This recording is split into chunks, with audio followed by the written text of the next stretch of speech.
Hello and welcome. And yeah, that was really nice, like just hanging out with you all, getting ready for the stream. And really nice just to hear your thoughts, why you're all here today. What are you looking for? What are you hoping to get from the stream? Perhaps you already ordered one, and you can actually answer other people's questions as well during the stream. Give me a thumbs up, I guess we'll just say you can hear me loud and clear, and you can see everything nice and clear and crisp on the screen as well. I thought this was an interesting one here from John. Don't have an ink tablet yet, but struggling, hesitating, like pen and paper, yeah, you're an ideal candidate for an e-ink tablet then. But also, there's just so many choices. Absolutely. So it's a difficult choice right now. And it wasn't always a difficult choice when the reMarkable 1 came around. That was the choice, really. So let's just check, guys, that there's a few of those people in the stream, in the chat today that haven't actually bought one yet, any e-ink tablet at all.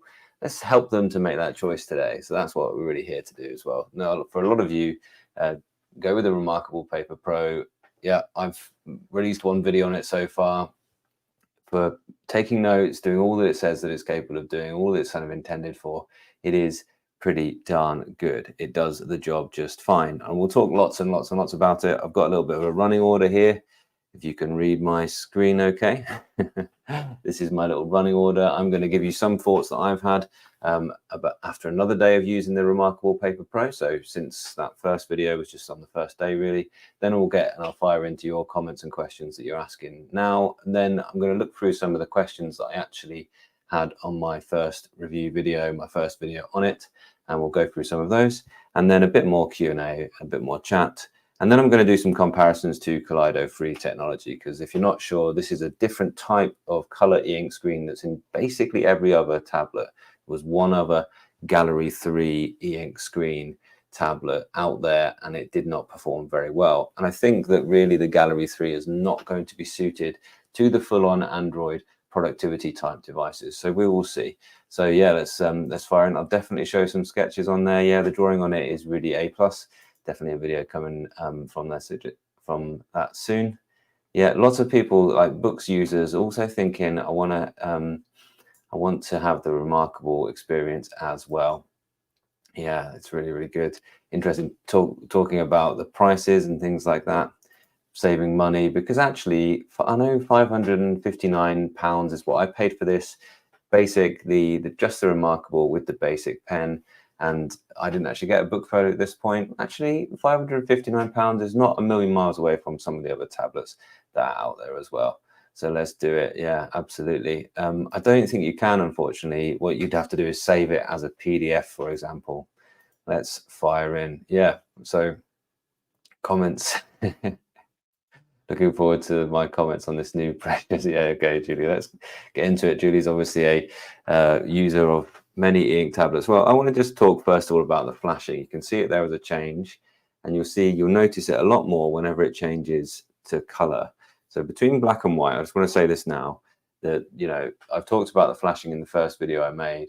When you're just writing in black and white, there's no issue because it doesn't refresh, it doesn't flash, it just looks black and white, and it's absolutely fine. But I think that when you're actually writing in color, that's when it does get a bit distracting. So if I pull up a color paintbrush here and I don't know, write something in magenta, I'll just write magenta. It actually looks really quite cool when it's printing, but then it has to flash to make it magenta. And what I find weird is actually the magenta that it's kind of printing on the page, just as I make the marks, isn't that different from the magenta there.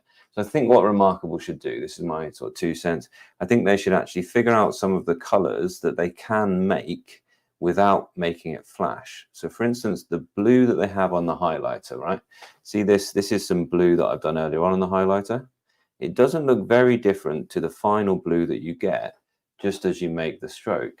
So what I'd like to see reMarkable do is think about what colors can they offer where you can actually write without it being a major flash afterwards like that. Because the way the Gallery 3 ink works, it has to cycle through the colors to give you the final printed color. So I think, yeah, absolutely, that kind of refresh will annoy many people and it'll be the main gripes of the critics, absolutely. But as I said, if you're a purist, then if you're just wanting it for notes and you're mainly writing in black and white, you won't use color all that much. And so what you'll do is generally write in black and white and then just add little accents like I've done here. So here I've just underlined in blue and I've added some color numbers so they just stand out. And that's not too bad because when it changes to that screen, it doesn't flash all over the place for all of the text, just the bits that I want it to be accents and highlights anyway. So it's interesting, isn't it? So cool. We're going to talk about this. How's it handling color PDFs? We'll do that later on. And Hugo asked a good question there. How did it look when I did my drawing? Did it flash all the time? No, it didn't, because it did that thing that I just showed you. And it just kind of, until you've done quite a lot of strokes and lift the pen for a little while, it doesn't do anything. So when you're sketching, actually, it doesn't flash until you stop drawing. Interesting, isn't it? Yep. And yeah, the colors do look really clean, absolutely. And we're going to go ahead and we're going to compare that to Kaleido Free later on as well. Yeah, cool. Now the colored highlighters and arrow to also flash in the same way. So yeah, I think they can actually tweak that algorithm quite a bit there. And I think they ought to just give people those options. Maybe just give me 3 options that you tell me they don't flash if I write in those. Why not? Okay, cool. So some other thoughts I've had on the reMarkable Paper Pro then. So just to be clear about that flashing, when you're using the black and white ink, it's just like a normal reMarkable 2. So for me, you should see it just as a pure note taker, and then see that as just a nice to have that you can highlight sometimes in color, and you can enjoy some color content at times, but it isn't going to be your reMarkable, isn't going to be your color content all of the time. So I would see it as being that, just a bonus that occasionally you circle something in color or highlight in color, and a bonus that you can, when you want to look at something in color PDF on here, you can do so. Now there has been, I talked also about yellowing of the screen in my first one. You can just see a little bit of a yellowing around there on the undo button. Can you see that? Can you make that out on the pixelated No Doubt live stream there? Well, that hasn't been all that distracting, and I haven't seen it across the whole page ever. It isn't something that is a major issue, I would say. It is a little bit, but we will see. But generally, by the way, the Gallery 3 ink screen is a little bit yellower than black and white ink. So if I can compare this, see the gray of the actual body is sort of reasonably neutral gray, and the actual Gallery screen itself is quite yellow. It's reflecting a little bit of my light above, but you can probably just see the yellowy nature of it there. So it's not just a nice warm gray. I've got the lights on there. You see they don't make that much of a difference in this well-lit environment. Talk about the lights a bit later. It is just a bit of a yellower kind of background of the screen, and that's not all that pleasant, I must admit. But it's fine. It's not a major deal. So it's good that the yellow ghosting, though, has been pretty well controlled. Some other thoughts. Someone asked about sync, and I used the sync earlier on, and the reMarkable desktop apps are pretty good, actually. I'm using one, it's on the screen right now. I'm not going to bother showing the screen just at this point. Wrong button, sorry. Let's go with, sorry, pardon me. Let's go with this one. And you can see the reMarkable app on the screen just there. And you can drag and drop your PDFs onto there, and then they should just sync straight away. And although it worked okay, you know, it synced about 4 of the documents that I wanted to show you in this live stream, and then I had to wait for quite a long time, and there was no way of just checking what the status of that sync was. You know, most of the time there's a little indication telling you how it's going, how close to being 100% it is, and it wasn't the case with that. And it wasn't until much later when I actually put it on my hotspot on my phone, when I took it out with me earlier on today, and it then decided to sync the last bit. So that was a bit temperamental, and you want to be able to rely on that synchronization. Through that desktop app, by the way, there is also screen share, which is another thing I'm not going to demonstrate today, but I'll go through all that in all the content I make on this. So it was a bit of a nuisance there that they just didn't give you that status indication, or a way of sort of refreshing the sync. Say, can you try again? Can you make sure you've synced it? Because sometimes you want to drop the file and have it there straight away and know it's there. Absolutely. So thank you very much. I'm really enjoying this stream so far. I will get to your questions. Fabio, thanks so much for the super thanks. They are available there as well. PDF with hundreds of pages, I've found that if it's got lots of color images in it, it's going to be reasonably slow to go through into the page mode. But I'll do the whole bit about PDFs just a little bit later on as well. Lots of great comments. Yeah, Some people just saying, yeah, cool, yellow's fine with me. Yeah, love it, Amy. Glad. It's not a bad color. I just want to draw your attention to it. Compared to neutral black and white ink, you've got that slight yellowness. The light, though, the light is not very bright, but it is quite soft. And I don't dislike the light. Unfortunately, there's only one color, but it is a neutral and quite a balanced color. So it's not a kind of cold light all of the time. And the colors on the screen look fine with it. And it's interesting, and you'll see this later on in content, but I'm not going to turn all the lights off in the room right now. But actually, the light actually bleeds into the surroundings, which I don't like all that much. So it's kind of feels a bit more like it's a glowing object rather than the way that really good front lights are. It just illuminates the screen as well. So, there we go. It's cool. There is a light. It works. It's not very bright. It doesn't need to be. It's just, it's there so that it's there, really. That's the reason for that. Okay, that's the light. Now, a lot of people asked, why did I do the diagonal pen tests when they added the straight line feature? So I did in my first video, I did lots of diagonal pen tests, and that's basically the way that I test YouTube reviewers. Reviewers test out pen technology. We do slow diagonal pen lines because if the stylus technology is very accurate, it will manage that because you're going across the digitizer grid. It will manage that without the wobble, but you can see there's a slight wobble there. And Wacom EMR does that better. And people said, well, look, they've added this thing where you can hold it down, it makes it a straight line. Yeah, that's cool. That's fine. But I'm not so interested in the straight lines itself. Fine, you can make straight lines. But as an artist, I want to be able to draw accurately in all different directions at all different speeds. So that's just a test of doing that there. That's the test of doing that there. Julie's made a little point here. What about the high-pitched hissing sound?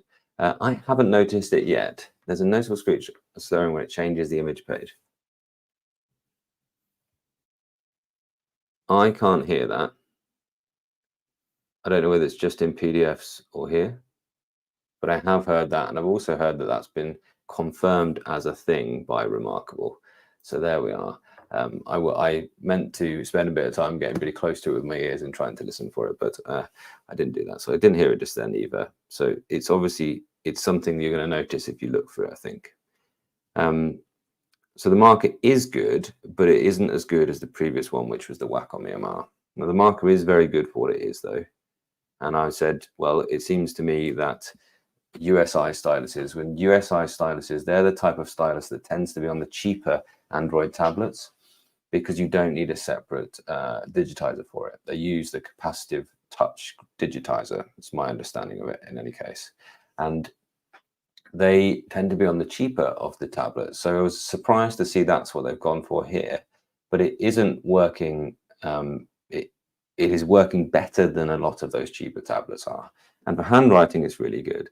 So whatever they've done, they have actually made it really quite good. And what I think it is, they've used some kind of stroke optimization, some kind of like somebody's discussed in some of the comments that it's some kind of like AI kind of understanding of where generally people's handwriting accelerates. So handwriting does look very neat.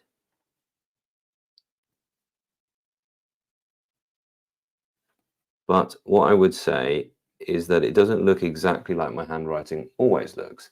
It looks how my handwriting looks, for instance, on the Google Pixel tablet, which also has a really good algorithm. In OneNote, for instance, it has a really good algorithm to actually accelerate around the kind of corners and sort of it's almost predicting where your pen's going to go next. When you change direction, oh, you can really see it there. Gosh, look at that for some wobble. That's not so pleasant if you were trying to do some cross hatching. And actually, it's kind of guessing where your stroke's going to be, and it's sort of, it means that sometimes I almost feel like I'm leaving the ink behind a little bit when I make a stroke in my handwriting. And this isn't as good as my handwriting can look on e-ink, and that's a little bit frustrating. Although I hope you can see mixed reviews of my handwriting actually in the comments. And somebody said my handwriting, they couldn't read it, and others say, or often say, oh, your handwriting's really nice. I'm somewhere in the middle, really. I like that it's got a good flow, but it is not, it's not perfect. And that brings me to OneNote, and I've been really enjoying working in OneNote recently. And the issue with the reMarkable platform for me is that it only is on the reMarkable platform now. I'm not working straight into any other cloud apart from the reMarkable cloud. Whereas right now I'm daily driving the VWoods because I'm just testing that out. I'm really looking forward to daily driving the reMarkable next. But the cheers, the reMarkable, but on the VWoods I'm using OneNote, and I can write straight into OneNote, and then it's there on wherever I want to look at it later. How I describe the pen feeling while writing, it is very good. It's really good. I think it's actually probably better in terms of a feel than the previous reMarkable, and that's saying something. So I really quite like it. It is really quite lovely. It's really enjoying, you know, it still feels a bit more pencil-like than I probably prefer, but it's not the felt tippy feel of a lot of the e-ink tablets. Really quite nice though. Cool. So yeah, it supports Google Drive, absolutely. But then you've got Google Drive, and you've got a type of file that you can't read in Google Drive. The files are just there. So yeah, it's more Google Drive. I would see every integration on the reMarkable as being pull something down to the reMarkable rather than save it and work on a live copy. So it's not like you're able to work on something and it syncs to Google Drive and it's there in Google Drive. And yeah, you can pull down from Microsoft Word and Microsoft PowerPoint, but you can't sync a file you can't work on it and have the things saved in the cloud. And this is 2024. And I just expect everything I do to be automatically saved because that's how things work. So cool. We're going to do that comparison later on, but they're slower. And I'll talk about that in a bit more detail as well. So cool. Let's fire on with this thing here as well. So what I would say though, if you are somebody who has a reMarkable 2 now and you're finding that reMarkable 2 a little bit tired, then I would recommend you upgrade now, because this is going to be their #1 device for at least a year, I would say. And I think it will still be their #1. It would be the Pro model for some time after that as well. So I really quite think if you're just somebody who likes to write your notes here, you're happy with the way reMarkable works and you don't need to do that, then you don't need to do any more, like I'm just describing there, working in OneNote and having it sync automatically, then stick with reMarkable. You'll be absolutely fine here. There's going to be some mixed reviews out there, but generally people are going to love this device just as they've loved the reMarkable 2. So let's talk a little bit more about these kind of comments. It's a great chat in there as well. What I'm seeing there, this is not a distraction-free live stream because I'm seeing some great questions that I want to sort of answer now, but I know I've planned to answer a lot of them later in the stream. So just let's hold our horses just one moment. So I'm talking about OneNote just there. So the point is now you need to copy out of one app and into another. And that's not a distraction. You know what that is? That's a real jarring break in your workflow. So you've been working on something, and what you have to do to turn that into a web page or a published document or a printout is you have to then copy this out somehow, into Word or into Google Drive or something, or wherever. You have to cut and paste. And again, Control-C and Control-V is fine. It's not hard, I know, but it is another thing to do. That's not a distraction. It's ripping you out of your flow. And so I think that is something you really ought to consider there. If you're going to be using this anything apart from your personal notes, then you have to go away from reMarkable to get those things done. And so I love this for what it is. And I think if you like what it is and you want that, then buy with confidence. Okay, but if you found that actually you've been working in the reMarkable world and you found it a bit limiting, then look for the Note Air 3s of the world, the Boox devices. Think what Boox might bring later on this year. That would be really exciting as well. And explore that world of Android e-ink. Okay, make sense? Hope that. Let me know if that one helps you make the kind of choice. If you like the simplicity, buy with confidence. That's what I would say. If you want to expand now, if you worked with reMarkable 2 and you like working on e-ink, then there's more out there for you as well. Cool. So what about asking about the handwriting recognition? So I've been asked about handwriting recognition. So I did a bit of a handwriting recognition on the early parts of that page there. It's pretty blooming good, actually. Yeah, the handwriting recognition is pretty good. We talked about this. Talked about the pen light. It's soft, not very bright. You won't need to use it in very tin light. Okay, didn't miss that. It extends armed the edge. It's well balanced. It's not ill. Why did I do the pen test? Okay, so it's pretty good, isn't it? Not too bad there. Sure, they added straight lines, but the diagonal line test shows the accuracy of the marker. So you can see it gets most of it. So yeah, somebody else, wouldn't you realistically do that compiling at the very end? Sure. But you know what? Like when I write, I can write with handwriting into any word processor I like on my Boox tablet. I can use handwriting recognition directly in it. It can do spell check, grammar recognition. I can, I could, if I wish to, I can go straight into an AI kind of, grammar checker, and it can spit me out something that's a bit more polished if I want. That is working directly into that place, rather than having to now copy that out somehow, go to a computer, distracting myself because I'm opening my emails and doing other things on the internet, go to a computer, copy that out, work somewhere else. So reMarkable can't be a standalone. And because it's, for me at least, this kind of my workflows get interrupted by having to leave reMarkable, it will never be the perfect thing for me. But I'll tell you about my reason for loving the reMarkable still later on in the stream and in some content coming soon. I think some of you might know. Tell me why I love reMarkable still, even though it's not the thing for me at work necessarily now. Tell me in the comments if you think what it is that I love about reMarkable. And why not add some other basic file types, right? It wouldn't be that hard to add .mobi, .cbz, which is a comic book file format, if you're not sure, JPEG, .ffs. Why not add these file types? Just go ahead and do that. And for me, so they were talking about the distraction-free thing, and I had a good old discussion about the distraction-free in my live stream after launch. You see that? See how they're all black and white? There's nothing flickering there, skipping between 2 pages with all black and white. I guess why not just go ahead and stick with a black and white device then, if that's all you're going to do, right? Okay. So this was an interesting comment, I thought, a set of comments really on the distraction-free chat I had there. This thing is 85% marketing. Yeah, they're very good at marketing. And lots of people have said one of the main comments on that review was like, I'm really glad that we've got some unsponsored content. What did you guys think of the sponsored content, by the way? We can have a little chat about it. I'd love to hear what you guys thought about the sponsored content. There's been some really big name YouTubers do sponsored content. That's what a brand is likely to do, get their message out first while the hype's there. And then later on, people like me can buy it and go ahead and rip it to pieces if we like, tell you a bit more of a balanced opinion. Of course, they're not going to send it straight out to people who are going to give it positive and negatives when they can control that messaging a little bit more. Yeah, it was absolutely one-dimensional. Yeah, sponsor videos felt like a script read. A really interesting point here.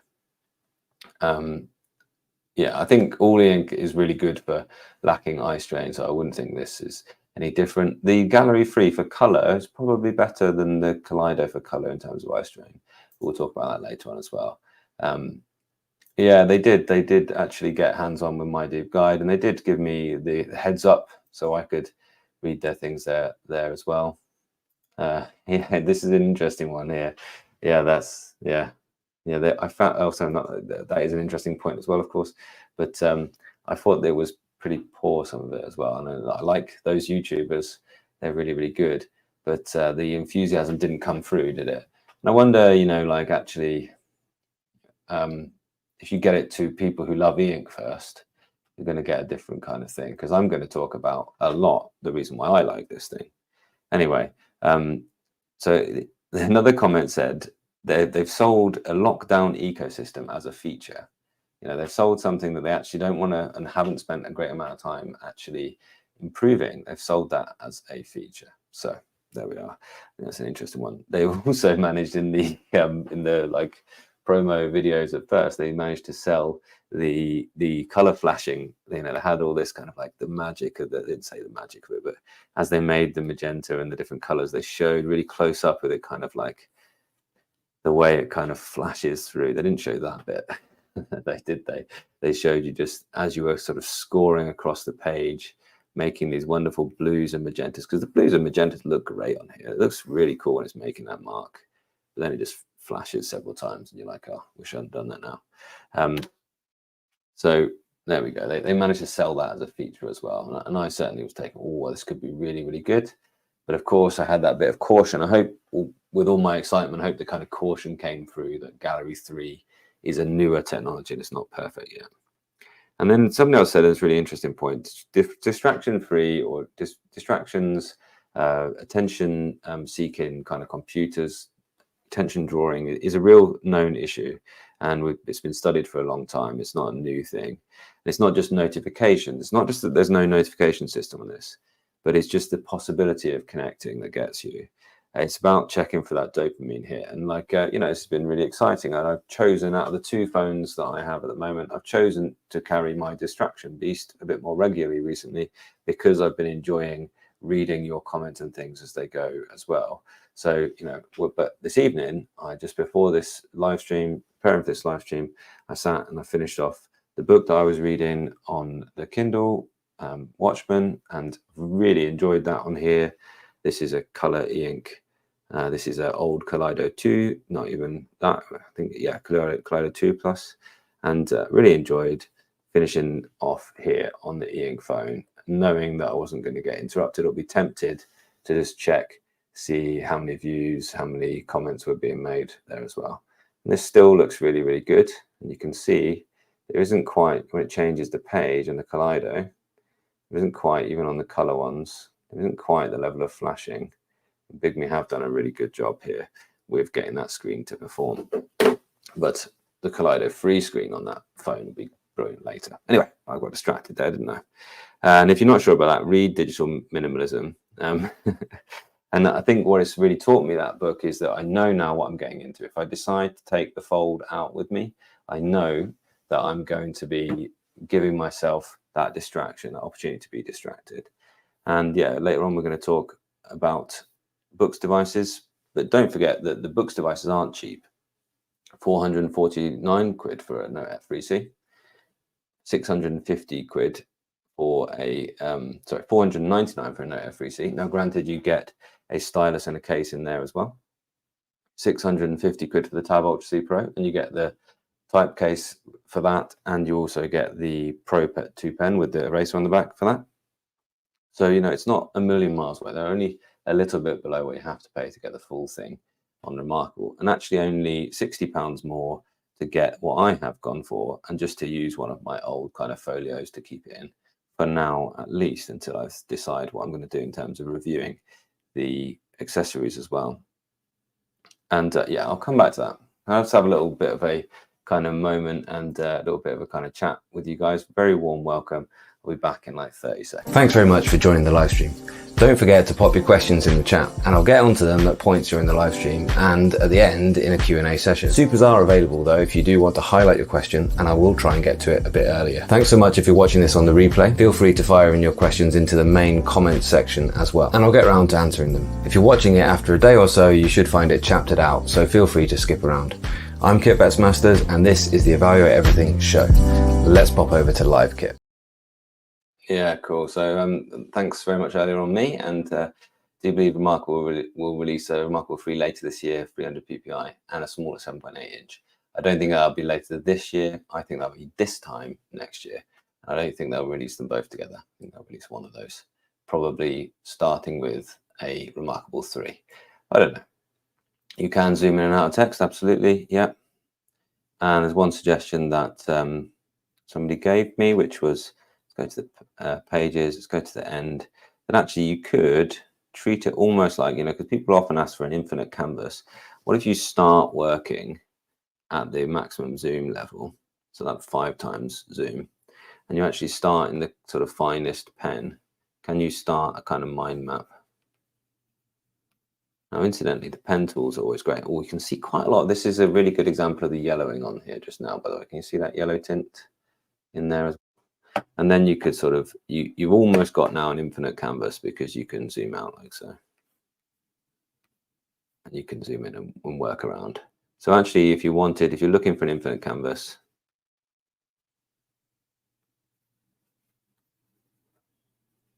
with infinite possibilities. You can kind of do that. So I think that's quite cool.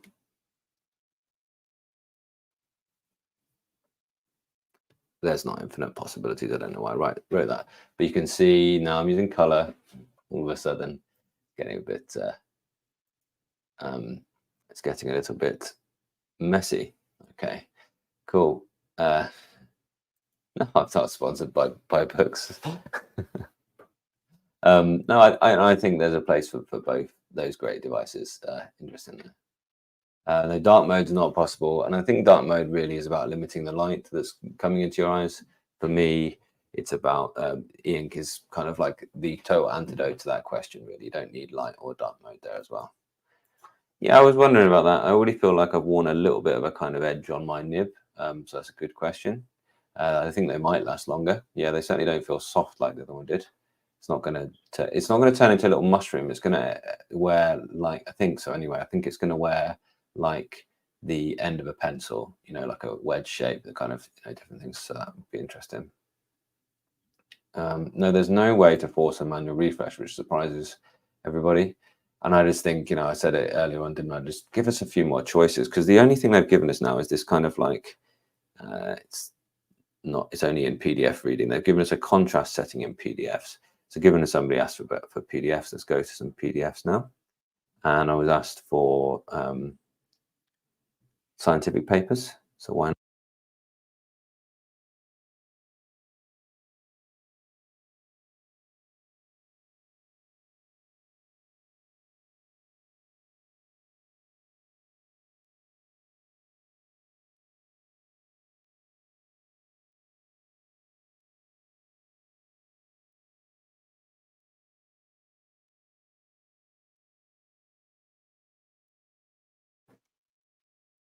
My apologies. I don't know where I left off there. So yeah, that was the screen with the colors there, wasn't it? So yeah, so I've just shown it's pretty difficult. It's not zooming in and out very easily. So we're back again.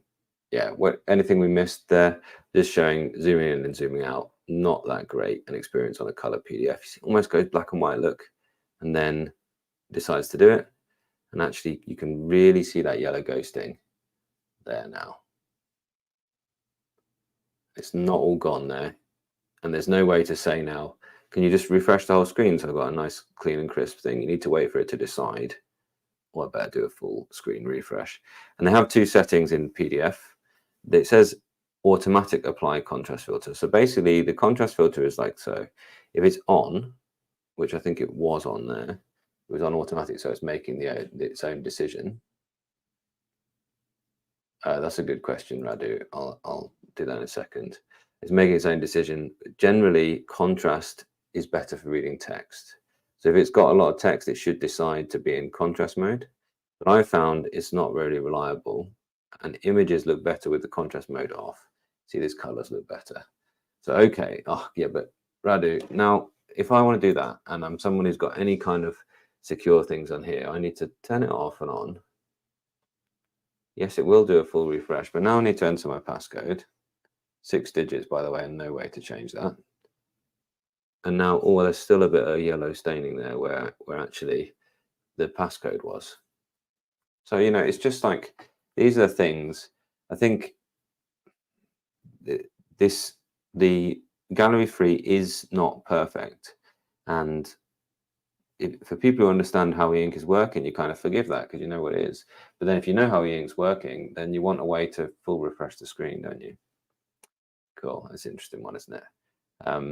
Yeah, so difficult one there as well. So, and also let's just look at color images. So this one, this color image, so is a famous image, the loneliest photo ever taken. Looks really great. Does look really, really good on there. But right now it's not in contrast mode because it's got that image there, and let's put what I had it on before. Contrast filter's off. If I put contrast filter on, you see the difference. So you don't want to look at images like that. But now it's better for the text, right? So that is now not a nice way to view that image. Let's go to the text bit though of this document. There we go. And I can zoom it, scale it, so that it's as good as that as I can.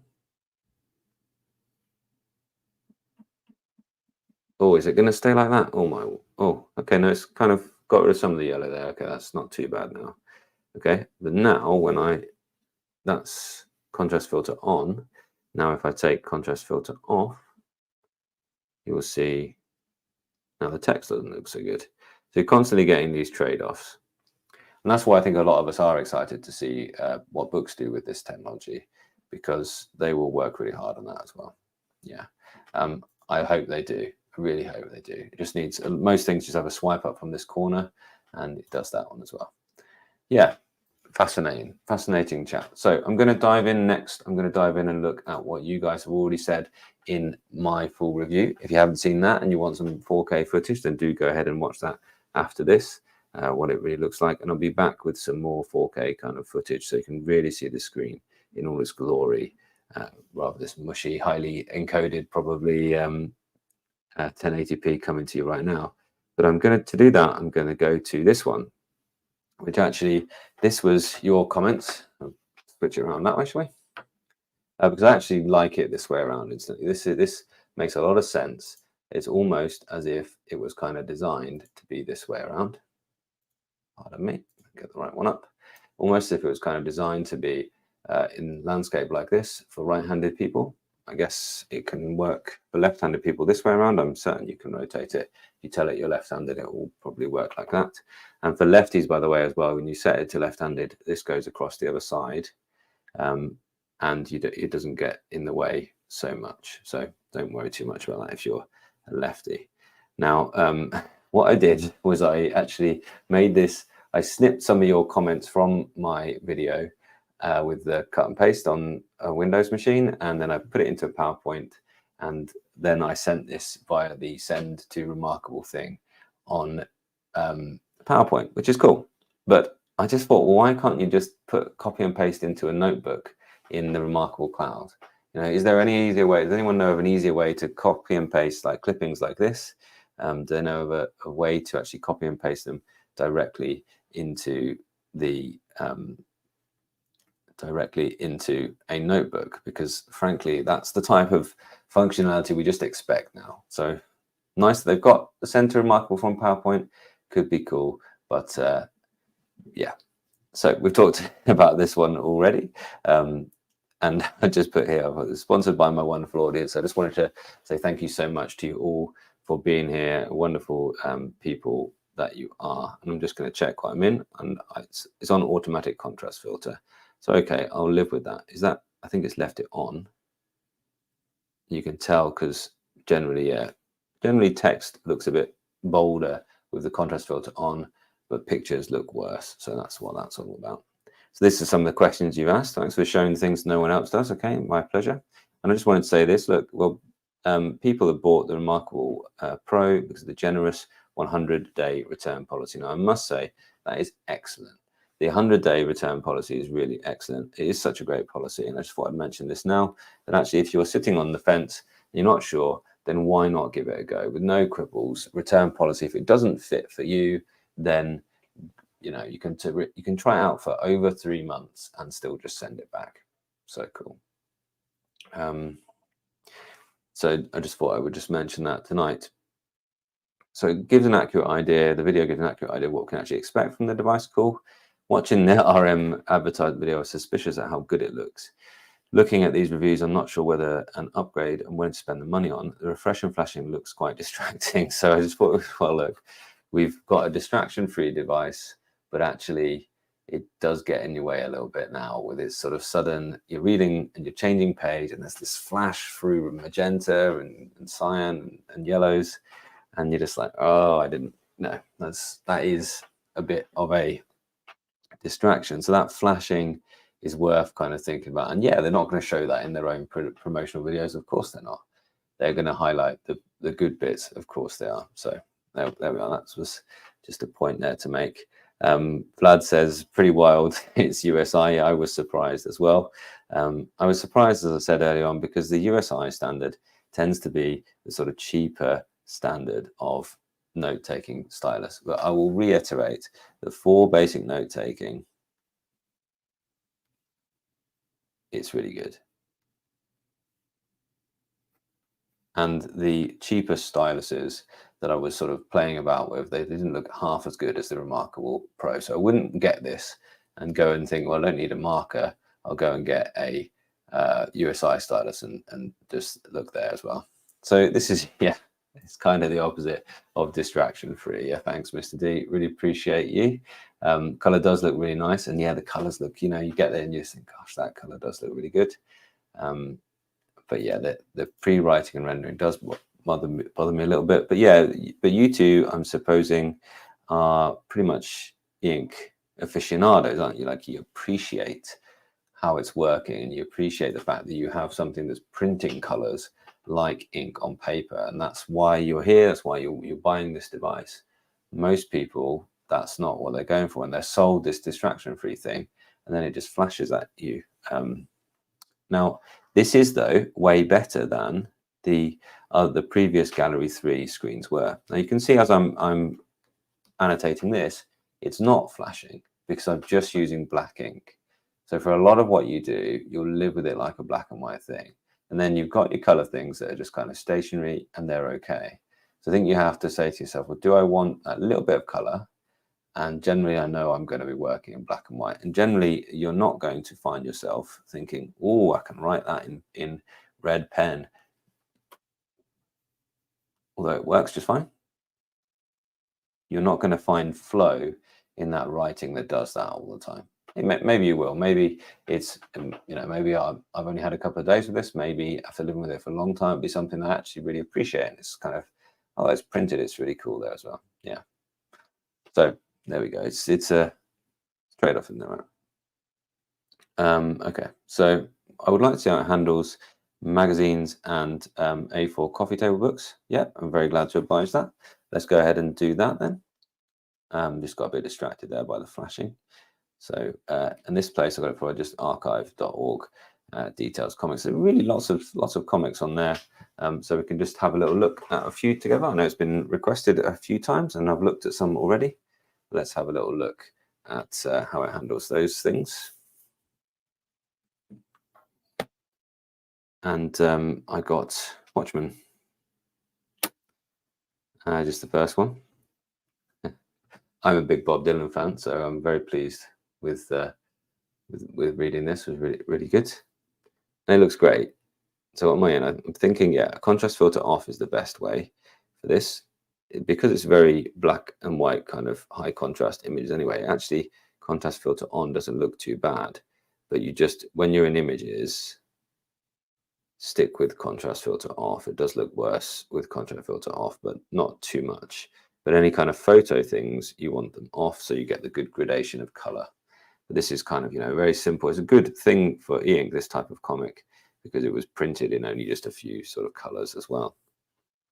Simple printing. But you can just see, you got to ask yourself, okay, I don't need to do the guided view like I was doing on the Big Me over here, but and I couldn't do that. That's in Kindle, incidentally, that guided view that I was doing.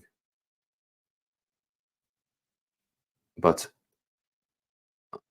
I'm now looking at a whole panel, pretty much at the size it was intended to be read. So you need to have something that will do guided view if you're on a smaller screen to be able to read these. But actually, I can imagine that being quite a nice experience, really, reading that. And I'll show this next to the Kaleido 3 when we do that as well. And yeah, that's good. Although that kind of flashing coming in and out of everything is pretty difficult. I think this is a scanned one as well, but just another kind of comic. So I think this is not the highest quality of actual scan. It's not going to show it off at its best, but just so you can see the colors and how it performs zooming in and out. And also I was asked about, yeah, how does it perform going in and out pages? You can see they're not the biggest images though, each page there.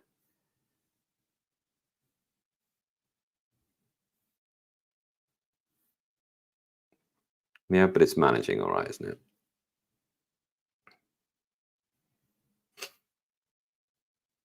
Enjoy this at some point. So there we go. That's the comics bit. And I just wanted to show as well, I've done that one, haven't I? I've done the Hasselblad one as well. So I'll just show this drawing book here. This is mainly black and white. You see this one even is a PDF. This one doesn't look great here. So I think if you get a better quality PDF, then you'll get a better quality result out of it as well. A little look at V for Vendetta. I know it's the same artist. A little bit more subtle colors, and they look great, don't they? But then, you're not doing what I'm doing there. You're flicking. It's taking a minute to read through all the panels, and then flicking again. But that's like the text is fine on this one. As I say, make sure you get a good quality. Make sure you get a good quality PDF rather than the asterisk one. It's just a bit of a low resolution scan there, really. And we'll come back to this one quite a lot. But generally, the colors on here look really quite nice. Yeah, I'm just double checking. Oh, it's in automatic. I'm going to turn it off. So it looks even better. Look at that. The contrast filter just makes it darker, a bit bolder. So the text just really stands out. Let's just really get in close for you. Yeah, that's splendid, isn't it? It really is. Like, for static images, gallery is, it's top. But for moving around, Kaleido is still that bit faster. So there we are as well. Thank you very much, Chris. Really appreciate you. How do PDF annotations look after exporting from a reMarkable device? Can they be edited in Acrobat Pro? Is everything flattened? As far as I remember, I haven't done this for some time, but as far as I remember, they sit as vectors on top. The export options are actually brilliant from reMarkable. It's one thing they really have got right. So if you can go send by email, you can pick PDF, PNG, or SVG. So you can actually send a full-scaled vector graphics document here as well. So that is really quite good. Now, the PDFs, do they come as full vector PDFs? I doubt they'd be bitmap. But you can certainly, if you need vector information, you need to edit them afterwards, then you can certainly do that. Whether they can be edited by Acrobat Pro. But that goes back then, doesn't it, to talking about, do you need you need it to interact with another ecosystem? And it doesn't really interact with another ecosystem. It just does its own thing and lives in the reMarkable cloud. It's a really good question. I'll try my best to cover that one, working with PDFs a bit more detail in the full review when we get there. Cool. I'm going to go back to your comments that you made. This, sending from the PowerPoint is cool. I can see that being useful to people. But the difficulty is you've then got to export that back and send that by email to somebody again from there. And sending things by email is what I did when I was at university in 2005. Now you send a live link to something, don't you? And you work on that document together.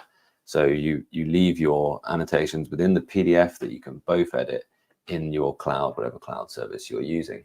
So there we go. Close look at the text rendering in PDFs. Yeah, I think I did that as well. It looks pretty rough. Definitely not as sharp or smooth as the other devices.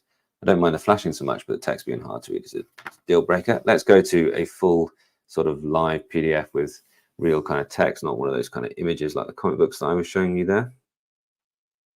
Let's go and find one. Let's go for one of my books. Why not? Let's go for Prepare for A-Level Physics. That text rendering looks pretty good. And as I say, then they've just given you a tantalizing glimpse of what it'd be like to have this screen, but with some options. And I think the contrast filter will be on by default at this point because it was mainly text. Yeah, that's not bad. That's pretty nice. But it isn't as crisp as some of the other ones. But then for this image of the tardigrade eye, then we're going to need to go back.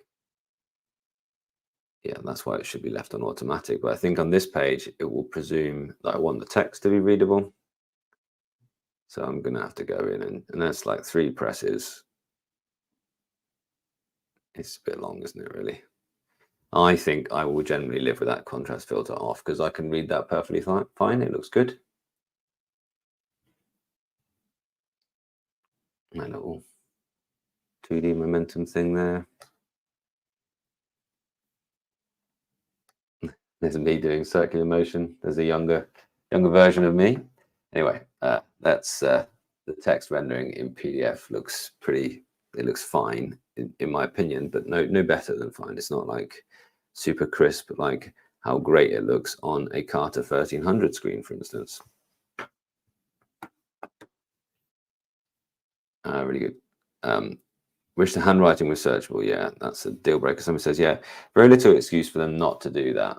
It's just so useful. It isn't a distraction, is it, to be able to search through all of your text and find something really quickly. The thing to remember if you're new to the reMarkable platform is you need to use tags to organize your notes. So that's the thing to think about. You, as you're working, tag your documents, and then you can search through tags basically. But yeah, we pestered them for that, and they kind of gave in that that's what you want. But yeah, you'd need to have some kind of system where it was recognizing all of your things in the background. Robert, thanks, buddy. Yeah, you've noticed your thing. That's good to see you, mate. You noticed your comment was the one answered there, and hopefully I did a good job of answering that. Appreciate you all. It's really good. And thanks. Yeah, that's why I'm really enjoying seeing you all here, answering each other's questions, and looking at that as well. And Radu says, I could build that, but the searching would work outside the reMarkable app. Absolutely. I wish I'd use your books to prep for physics. I realized that when I took physics, I was about 10 years old. Cheers, Ruby.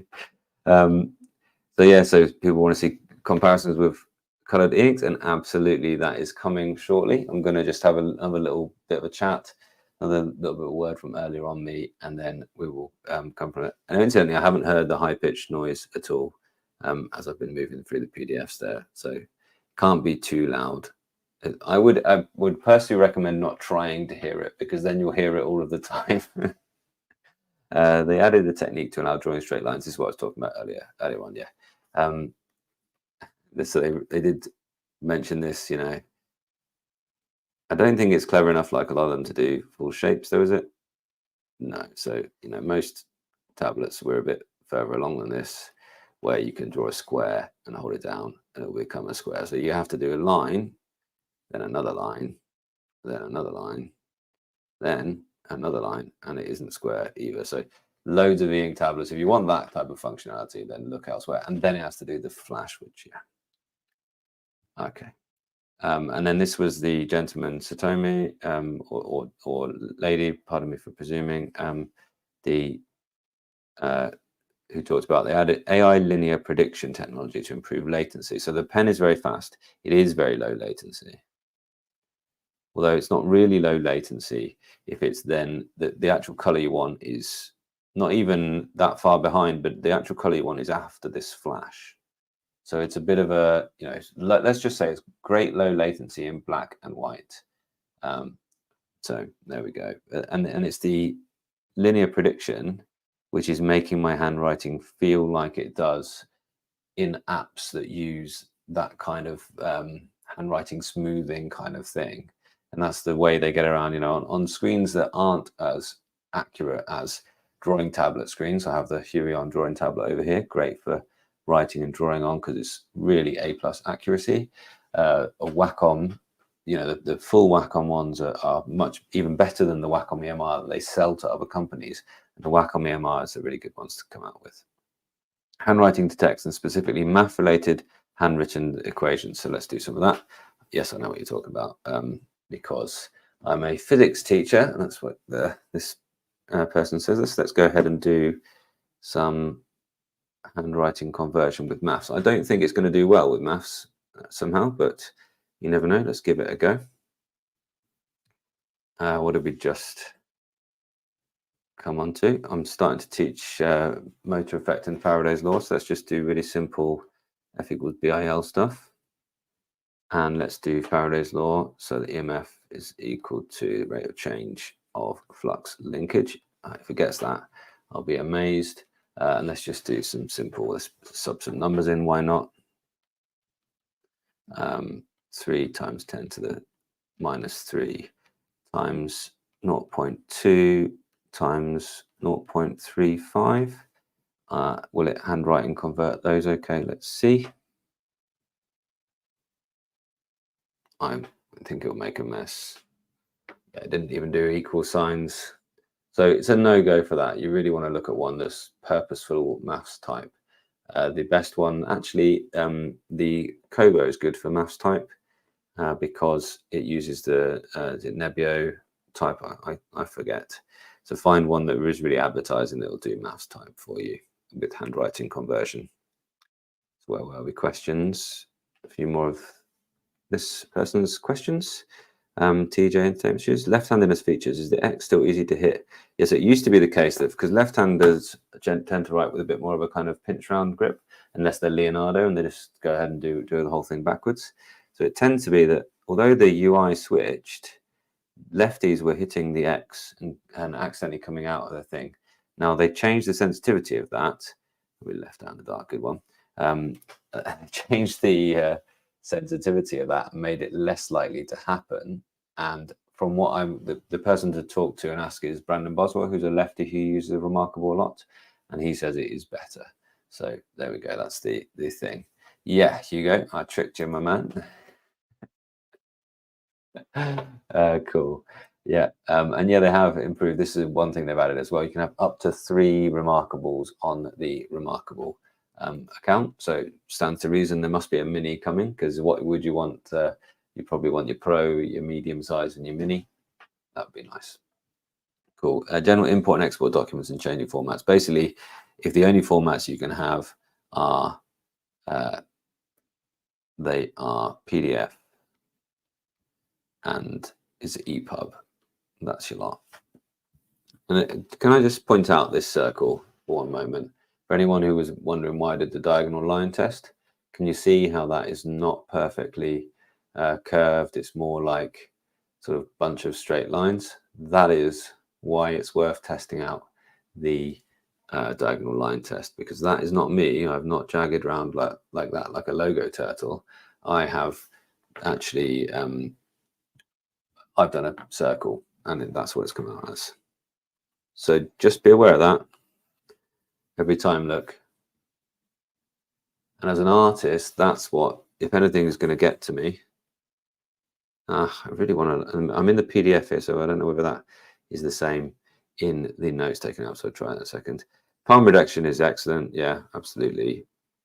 Don't need to write the hand off slab. No, it's generally it's the writing on it in black and white is good. That's what it's for, really. And it does do that really well. So if you want something to write in black and white and then occasional color highlighters, I'll say that again, then that's you. Absolutely. Basically not, Dr. Ben, and they should do, shouldn't they? Because that's something that is of incredible use on a Boox tablet. I'm going to take the comparison in just a little while after the next little quick break. So just hold your horses there. Battery life with real world usage.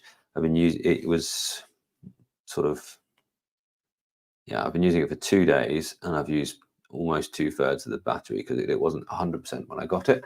Pardon me, you're not looking at that. And it's on 29 now, so it's not going to last a week, is it? And I haven't used it the entire time for the whole 2 days, but it's been my sort of note taker, and I've been dipping it out and doing lots of testing and things. So, and I haven't had the light on the whole time. I don't think it's going to do the 2 weeks that the previous one did, and that I think they kept. Yeah, it is in there at their table. It does still say 2-week battery life. So that's so far, though. It's not what I know for sure at this point. So that is, I think that was all of the comments that I pulled off there. I did sort of stop at some point. Scientific research page, I showed that a bit earlier on. Didn't look great, did it? Really curious how you feel about the zoom. Yeah, mind maps I did earlier on as well. Notebook reaches 30 plus, it becomes quite difficult to find specific comments or notes. So can I open a really big long one? And the templates are limited. Yeah, so what I do as well, and when I do go with this, I basically create my own template, my own timetable for me as a teacher, basically, and I then export that as a PDF. And that was a fine workflow. That's absolutely fine. You can annotate on top of your PDF. So I want to find a big notebook to see how 30 plus page notebooks work. So let's go find my long page notebook there. That's my 65 thing there as well. I think this one should be long enough. It's quite detailed. It's still having to flash in color despite all being black and white. Yeah, it's not pleasurable, is it? And if I could search through this, what I always did here was when I got to start a new session, look, I did a nice big title, so I could actually read that there. But what I should have used, they didn't exist at this point. Now I would tag the different sections and tag. I was talking about this, that, or the other. So when I go in, so it is seeming to manage this okay, but it's not the very best in the world, is it? Okay. Let's just look. Anything else that I've meant to cover from this? No, that's your end of that. So I just wanted to check one more thing while I was in a notes app. Do I get funny circles? Yeah, they're not perfect in the notes app either.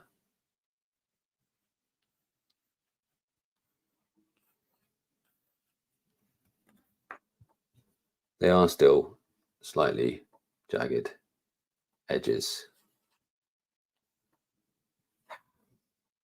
Yeah. And one other thing I meant to mention earlier on, and I'll just mention it now, is that when the reMarkable 2 first launched, there were all sorts of videos about, oh no, it's not as accurate as the reMarkable 1 was. And then they did work on it. They did play about the algorithm. So maybe they will improve things as we go. Yeah, they're about to do that now, my buddy. They did work on it and they improved the accuracy there. And what they had done in the reMarkable 2 is they'd sacrificed the accuracy for the pen latency. And it's about the number of times it samples where the pen is at. And they found that if they sampled it fewer times and then they interpolated the line between those points, that they could make it less latency, so make the line quicker with less lag. So they made it less laggy by sampling it fewer times. Then they improved that and they said, well, okay, we'll try and find a better balance, really. And actually, we lost a little bit of latency. We got more accurate lines, which was good. Maybe they can do something with that. I don't know. Maybe they just needed to have this launch with its even lower latency than last time. It certainly worked for them last time out, and everybody still talks about how low latency the reMarkable devices are. So, and the low latency is a good thing as well. Try the mechanical pencil and try the circles again. Why not? That would be a good thing. That would be a clever thing for them to have done, is to use the different tools and optimize them differently. So fingers crossed, everyone. No, I think it's the same. It's more difficult to see, to be fair. Yeah, when you have a wider circle, you can see them more clearly. It's not the end of the world, but an EMR pen does that less.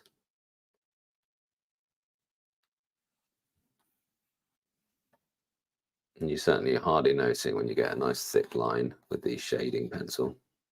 And whilst we're doing tools, let's just have a quick look at the shader, which is quite nice. And why they call it shader is it reminds me of watercolor, really. So you lay down a certain shade, it's always quite a lot lighter than what you laid down. And then you can mix on top a different color as well.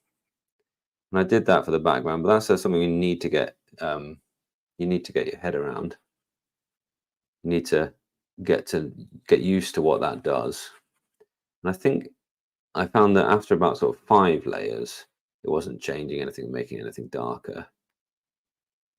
So, you need to sort of play about with that and get used to that if you're someone who is an artist. And I made a drawing here, so keep this image in mind. Keep this one. This is Van Gogh's Almond Blossom. Lovely image. So I decided to go and try that as my first color image here. And I'm pleased with the final effect. And I really enjoyed it. I really enjoyed making this drawing as well. And I didn't notice the jagged lines when I did that, and I don't notice them when I'm doing handwriting, but there we are, they exist. So more on this later. I've used the shader to do the background, although I kind of wish I'd stuck with a paintbrush. They need something to do with wash. Again, please, I'd love full artist tools with lots of variations. Maybe that would be too distracting for the reMarkable platform. I don't know. So cool. Yeah, that's yeah, exactly. And you would get used to that. But what I found was that like I did like a whole bunch of, see these green strokes down here. I did a whole bunch of these green strokes before it even kind of printed the green at all.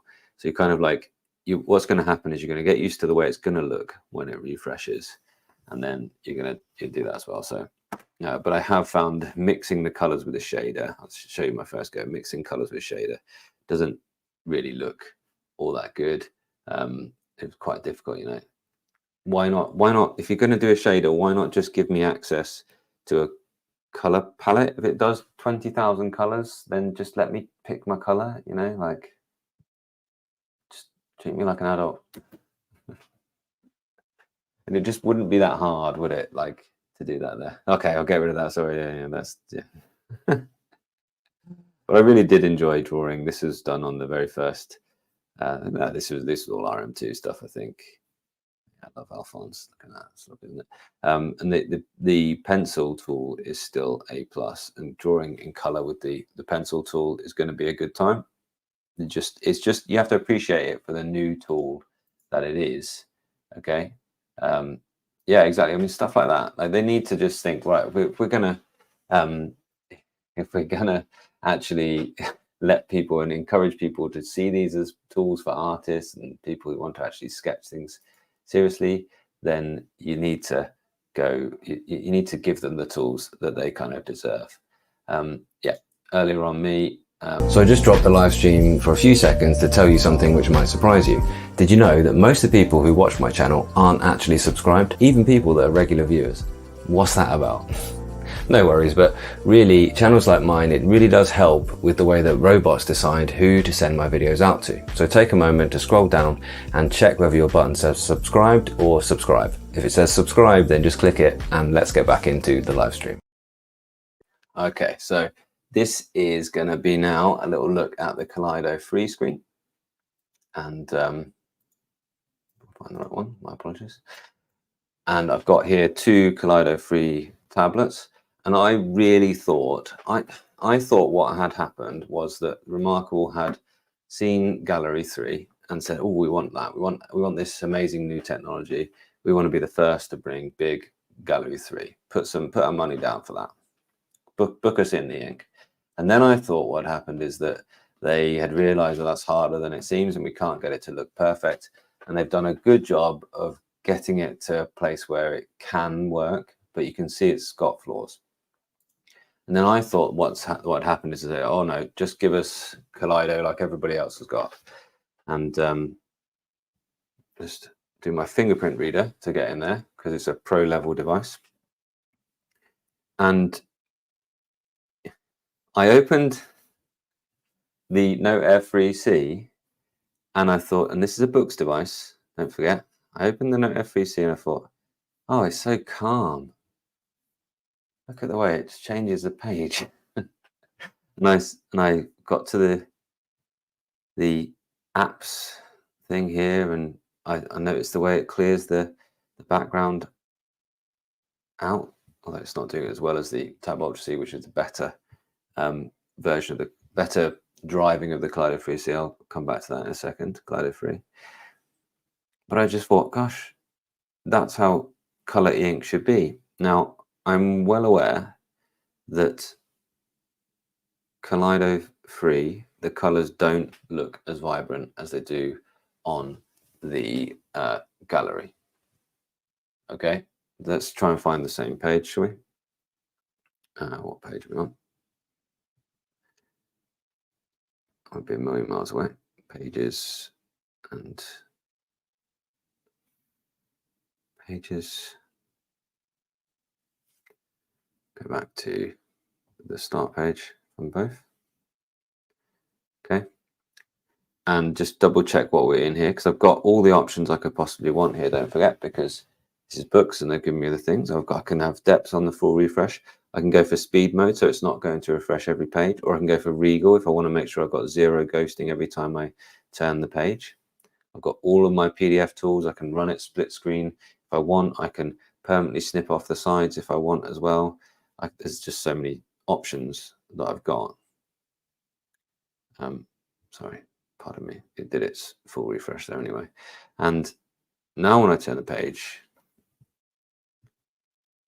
notice, well, you can notice blacker blacks on Kaleido Free than there are on Gallery. These kind of bluey blacks here. Is there that much difference there?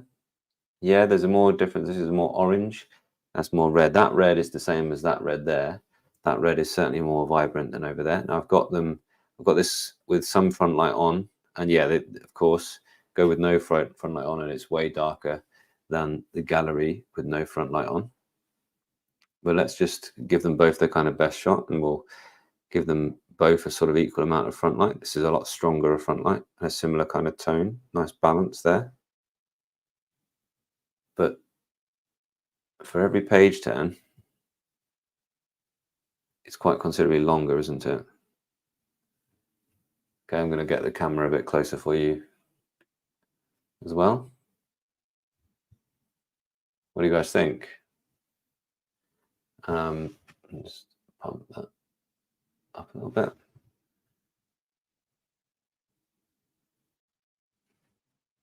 Yeah, the yellow definitely pops. But is it a really pleasant yellow? It's another question. Yeah, the size difference is fairly substantial. Yeah, but I think that the 12 inches is a good size. You know, if we've not had many tablets in e-ink, at least we had the 10.3, which is a little bit too small for something like the comic on its own like this. You know, you definitely can read it quite happily on there, but you might even be defaulting to something like Kindle and using guided view. I think this is more like it's supposed to be seen, and I think this really does look like a printed comic book from the 80s.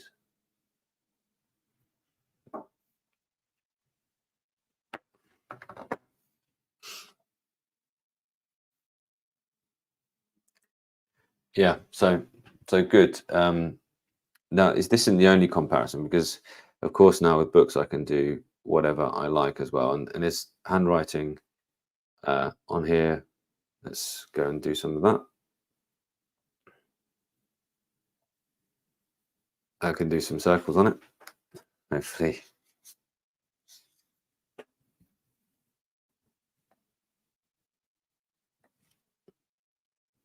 Let's move around the circles. I'll take it out of its case just in case I've got some magnetic interference there.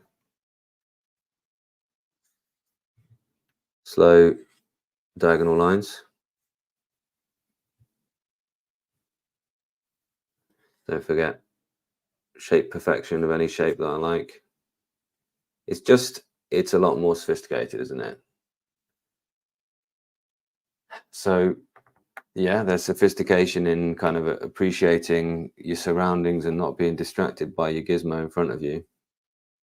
But I mean, I don't know. I'm not like, they haven't come. The reMarkable Pro hasn't come and blown the entire market away because it's got a gallery-free screen. Do you see what I mean? I'm trying to get that point across, that this kind of, it's like, oh, that's chill. I can just go without flashing suddenly. Flash black and white, yeah, but we're totally used to that. And you'll see in a moment when I go back to what I really truly appreciate. I can go to the web and distract myself that way because I can make those choices, you know, being an adult. See, last time I went to the browser on this one, you can see it getting rid of its ghosting there. You can see it didn't have to, when I changed all those images, it didn't have to do a whole refresh, different colors. I can't show you the opposite of the same thing on there, can I? And I can change. I don't just get one high contrast or low contrast. I can choose anywhere I want to be on a scale for that particular document, that particular website. It's always bad news when you read this on a live stream. Yeah. And then for me, I think the best Kaleido free display has got yet is this tablet that I'm going to bring in now. Again, we have a fingerprint reader.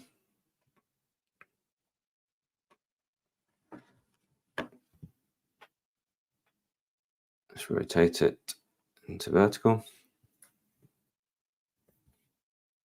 So the colors will be the same. The clarity is a little bit better because it doesn't have a matte screen protector on.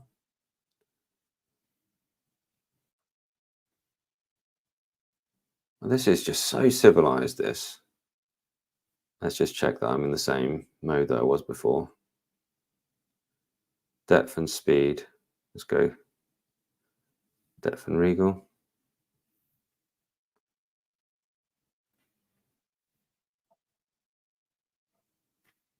Let's get really in close with the text there. I mean, I think that looks great still. I am not giving up on, I'm not saying I'm not going to not use this because all of a sudden these colors aren't doing it for me. But yeah, I'll tell you what, the difference in the yellows is huge, isn't it? And I think this is crisper. I mean, this is a 229 pixel per inch. It's a 300 pixel per inch over here in black and white. You're not noticing massively the low resolution in color. But where this really comes into its own is when and I got to this home screen and I was like, oh yeah, oh, it can just do that, can't it? It can just change that stuff there, and I can go to a browser and I can do all the things on there. And incidentally, it's not such a, they're not so far away because these are both devices that are really meant to go with the Type Folio. But I do agree. I do absolutely concede that, and I'm not arguing either case here, but it is absolutely true. It's just that I've just said, haven't I, that I'm not giving up on enjoying the Kaleido free screen because I do think it's a good screen. But yeah, the Gallery 3 e-ink is great. So if you're viewing a type of thing that needs one refresh every now and then it's absolutely wonderful. And it's great they've got it to do the note-taking functionality that they have, but it isn't this really civilized use of e-ink that this is. It just isn't. It isn't this really, as I said, like I planned a few things to say on this point and I've gone off track. It isn't this kind of massive flashing and everything like that. The yellow staining isn't there. In fact, it does a great job. The book's super refresh on here.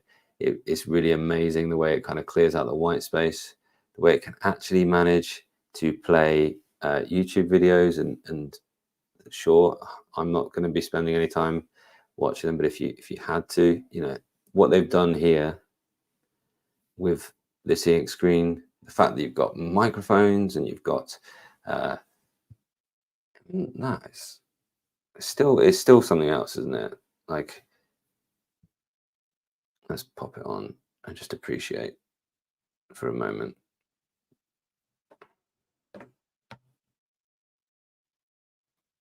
And this is okay.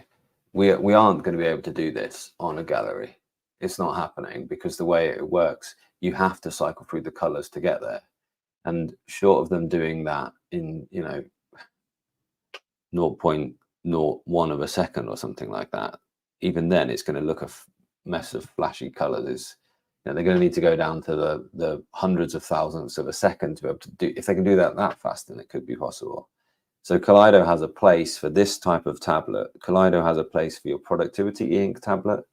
reMarkable has a place for your one slow change, work in a notebook, and want to occasionally highlight in colors. And I like it. I do like it. There's no denying it. I do like it. And as I said, drawing on it is a real chef's kiss. Although looking at those, my wife testing out there, looking at those circles there's put me off.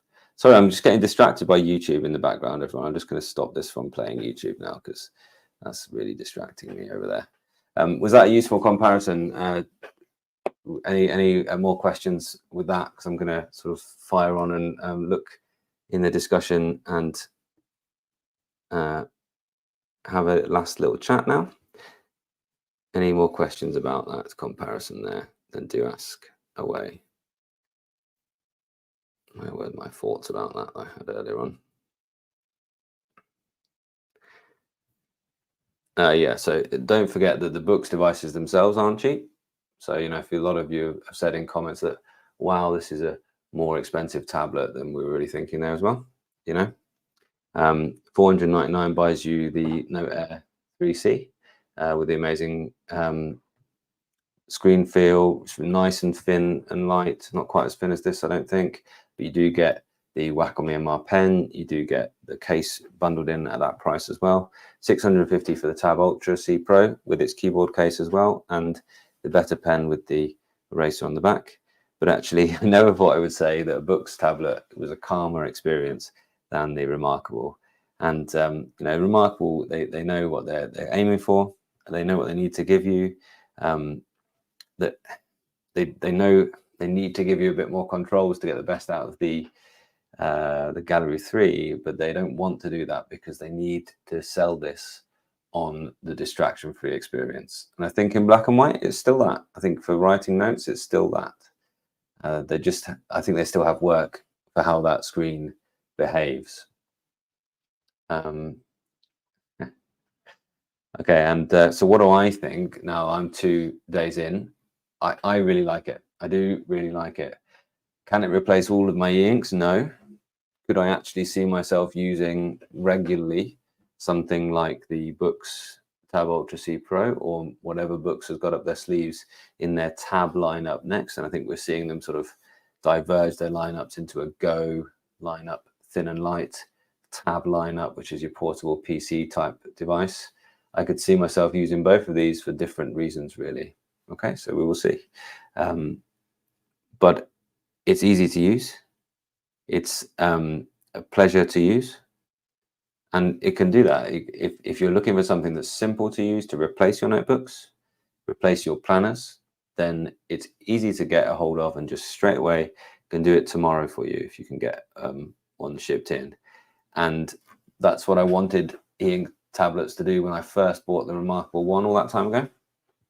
And yeah, it did replace those planners, and I haven't looked back since. And now I'm at the point where I enjoy e-ink so much that I want an all singing, all dancing Android style tablet that can do those things as well. So is it the place to start for you though, if given the price? If it was is it the place to start? Do I recommend someone in their first tablet shells out probably almost £700 to get one specced out with the type case and with their folio choice and the better pen? Then yeah, maybe. So there we go. I think it's that's your choice anyway, and I hope this live stream has been useful to help you make that choice. Let's have a last bit of a look at the chat. I'm going to give myself just 30 more seconds. Thanks so much for joining the live stream or for watching the replay. Just being here and watching the majority of the videos is a really, really useful way to help my channel grow. But if you want to say thanks in a really simple but also meaningful way, it's just to share out my videos like this one. Just copy the link from the browser or press the share button on your phone and copy the link, then paste it into wherever you discuss e-ink tablets. A group on Facebook, a Reddit subreddit, or a Discord server. Pop that link in there and say, Kit's demonstrating e-ink tablets live. Jump in. Again, I love hanging out with you people, and I appreciate you spending your time watching these live streams. I really enjoy making them with you. Yeah, I really do. Thanks, Adam. You've really echoed my sentiments there. So not worth the dollars. Hold out for the RM3. How many of you are in that kind of boat? Let me know. Eternal struggle of which e-ink to choose rages on for another millennia. Don't worry though, because I'm going to come back with some more comparisons, and I try at least to give you a way to make the choices. At least I hope that helps. Things that bother me about the Mark II is the distance between the marker and what showed up on the screen. Have they improved in this? Yeah, apparently I haven't actually measured it, but I can tell you it is narrow. It certainly is no bigger.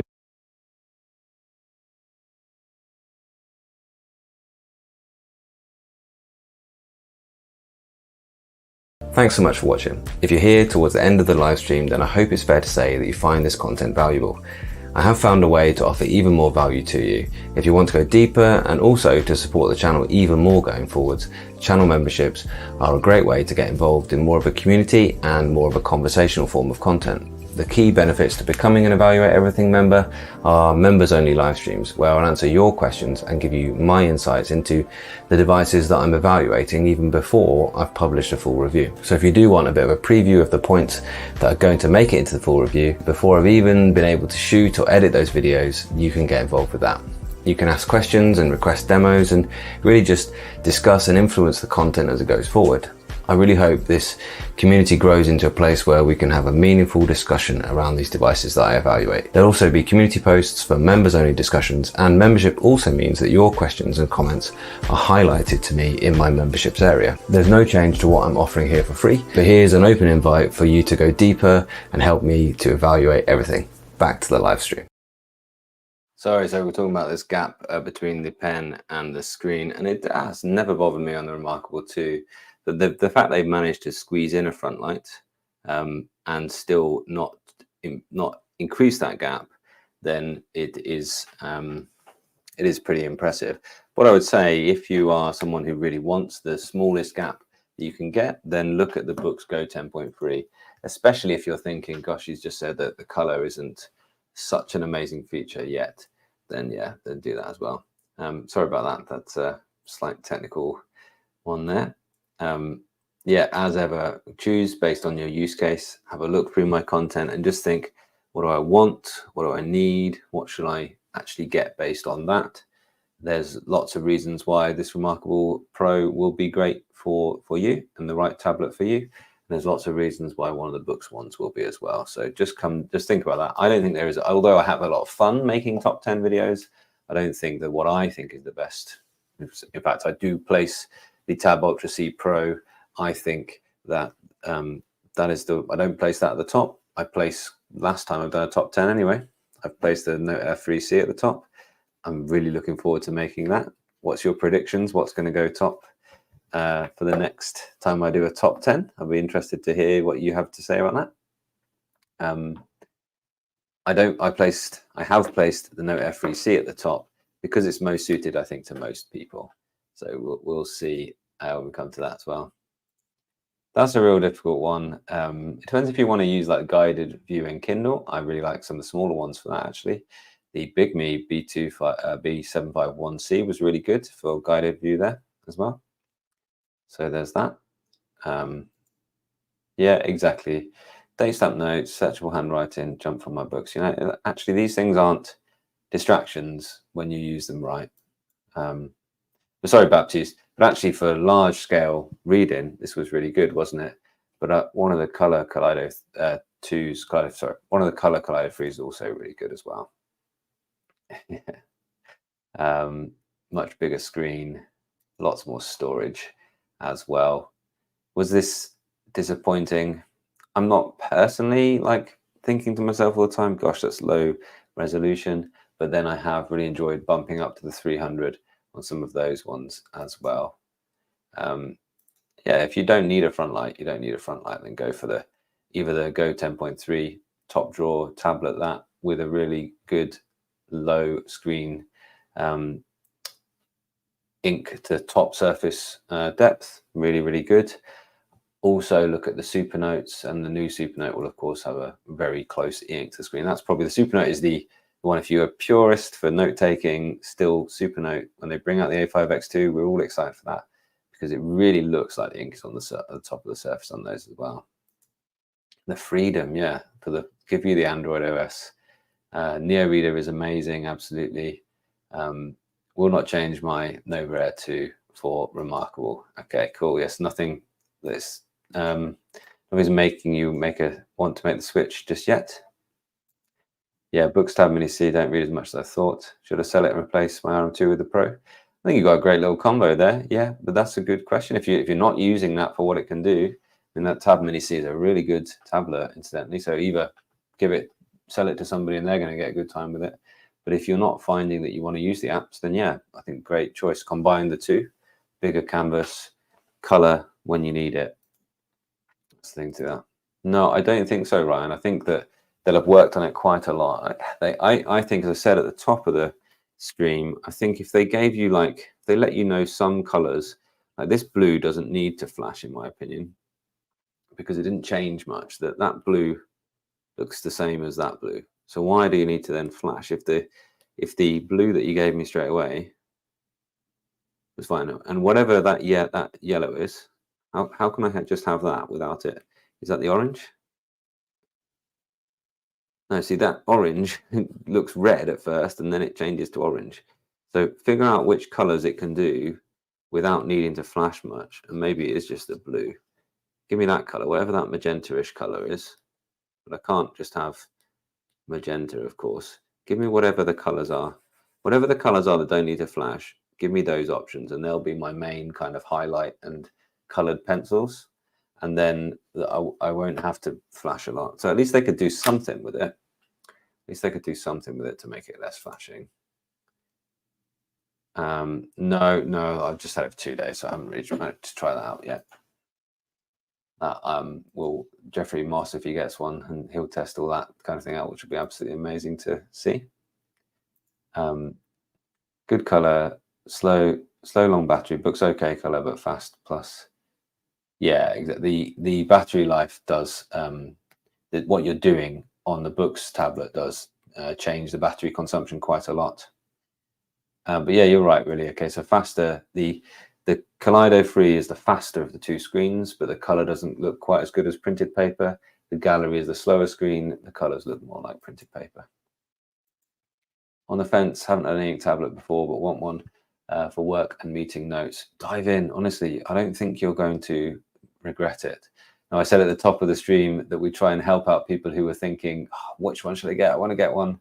You know, is there anyone who's absolutely convinced by this stream that they're going to get their first e-ink tablet? No, I think this Kemal is saying, yeah, I'm quite an e-ink fan, aren't I? Absolutely. And who's been convinced? Who's going to buy one? Who's going to take the plunge now? Yeah, Steve. There's so many things, Steve, that you presume that a tablet like this would have, and then you realize you don't. It doesn't have it. Like, and I generally stopped using my reMarkable 2. I go back to it periodically. Have done it over the last, when they've updated it, I go back, test out updates, make more content on it because it's in demand, and you know, it's an interesting platform still. But when I got this new one, I was like, I tested all the features, and I was like, oh, I'm done testing. I've gone through everything it can do pretty much. And I was like, wow, okay, I've gone through everything it can do. That's all. There's no other things. And one of the things I was thinking is like, when you dive into the menus, when you pull them up, it all of a sudden gets really distracting again. And whenever you do any of the menus, you're like, because of the flashing. But then you don't do the menus very often, because why would you go into the menus? Because there's not many options there. So, okay, that's what they're talking about, the distraction-free thing, you know. And if that appeals to you, then it's the right tablet for you, and you'll love it, and you'll really enjoy using it. It's a really nicely made thing. You know, you'll walk into your meetings, and they'll be like, "Oh, you got the new Pro. Oh, wow, you know, you're a serious guy, aren't you? You're a serious person." You know, that's what. So if that is what you want, then go with it. How does it compare to others in support for other language, keyboard language? We've got lots of languages, actually. I'm not sure the full list. They have got lots because, yeah, they're a Norwegian company, and there's some of the best support for like Scandi languages and things like that. These are just the handwriting conversion languages, but there's quite a few there. I know there's 66 on Boox last time I checked. The on-screen keyboard doesn't have as many, actually. But there's a full list of them supported, the ones that are supported by the on their website. So go ahead and have a look at those.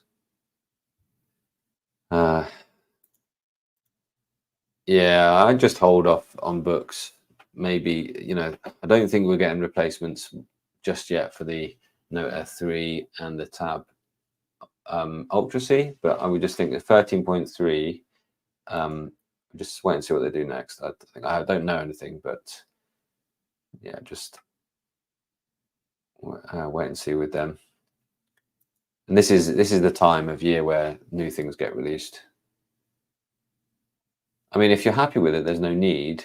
But also, if you're happy with it, then you'll be happy on this one as well. So, you know, if the color makes sense to you, then go for it.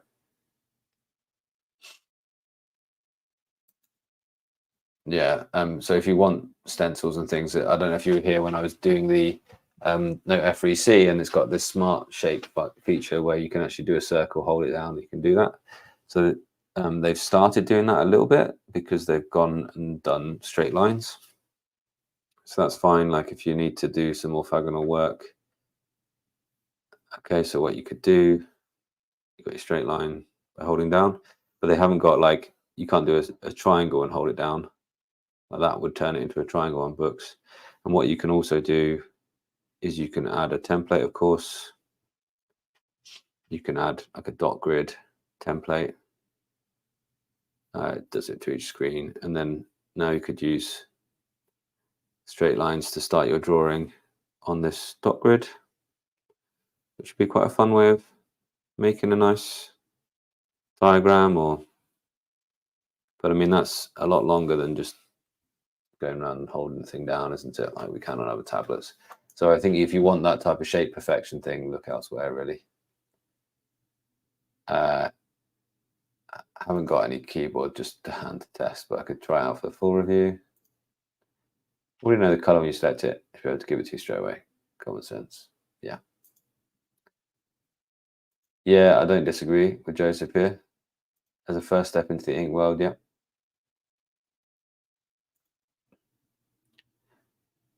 Yes, yeah, and I did for some time.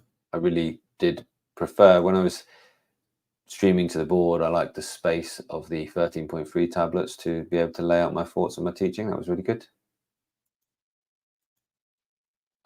Sorry, Dr. Ben, not entirely sure.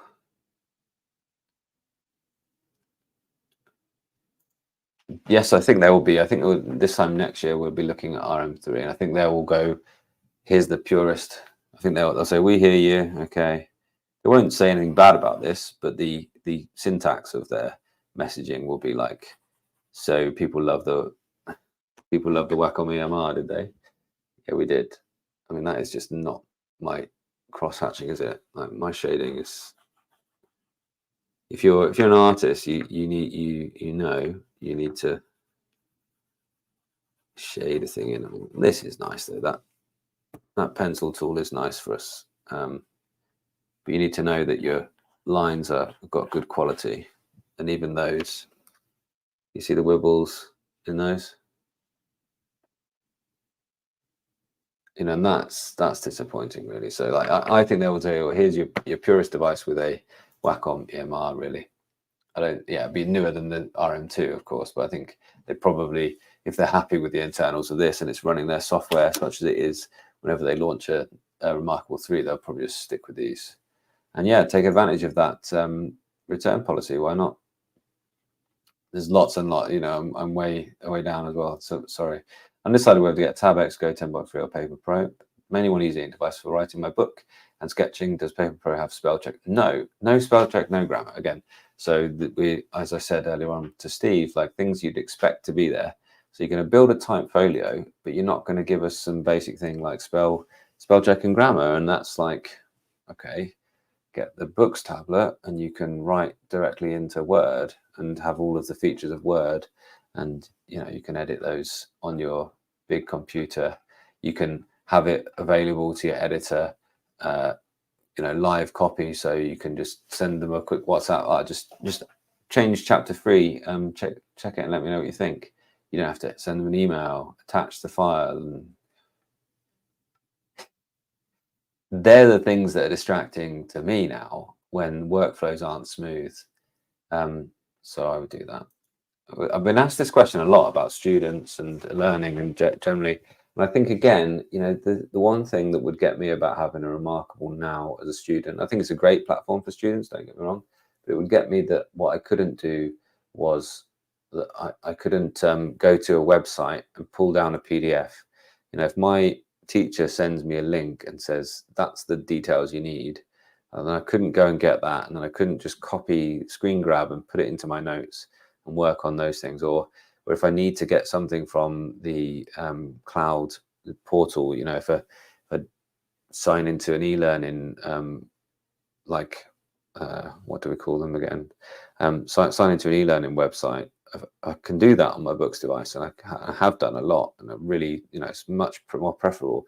I tell you what, you think those kind of half an hour, sometimes even longer e-learnings you have to do are like, oh gosh, got to sit down for half an hour in front of my laptop right now at the end of a long day and do an e-learning module. Well, exchange that for, I'm going to sit down on my e-ink tablet and I'm going to go through the learning on that.